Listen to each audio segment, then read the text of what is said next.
ایک بچی کی شادی ہو رہی تھی یہاں جدہ میں، سعودی عرب کے اندر. اس کو میک اپ کرایا گیا بڑے اچھے طریقے سے، بڑا مہنگا، کتنے ہزار ریال کا میک اپ بنا. اور جب میک اپ سے اس کو خوبصورت سجا لیا، اتفاق سے اس خاتون کا وضو نہیں تھا اور مغرب کی اذان کا وقت ہو گیا. تو حال میں بیٹھی ہوئی دلہن نے اپنی ماں سے کہا کہ امی مجھے وضو کرنا ہے، نماز کا وقت ہے. ماں نے کہا بیٹا ہر وقت نماز پڑھی ہے، ایک نماز چھوڑ دے.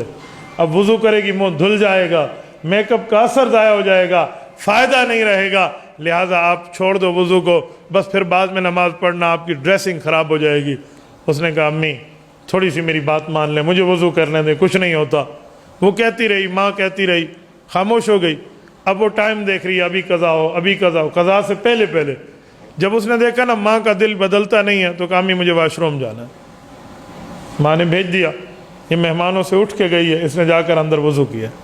وضو کر کے جب باہر نکلی، باہر نکل کے اس نے جا نماز بچھائی اور نیت باندھ لی.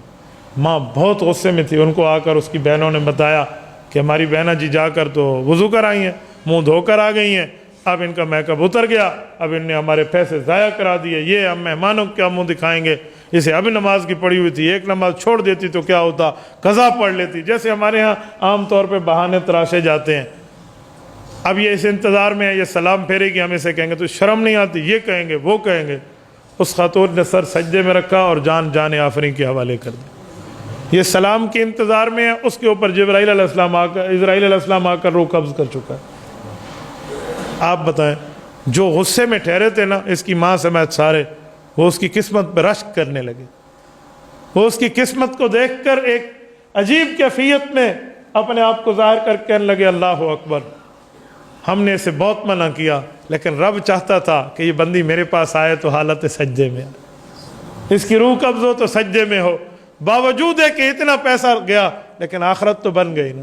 حدیث پاک میں ہے کما تموتون تبعثون، فرمایا جس طرح تم موت کے وقت حالت میں ہوتے ہو نا، یعنی جس ایمانی کیفیت پہ یا نعوذ باللہ جس بےایمانی کیفیت پہ بندے کی موت آتی ہے، فرمایا کل قیامت میں اسی طرح تمہیں قبروں سے اٹھایا جائے گا. اللہ نہ کرے بندہ گناہ میں مبتلا اور موت آ جائے، کل قیامت میں جب وَإِذَا الْقُبُورُ بُعْثِرَتْ، قبریں اکھیڑی جائیں گی تو کیا حالت ہوگی. اور کوئی نیکی میں ہو تو اس کا یوں ہو جائے تو اس کا کیا سے کیا مقام ہوگا.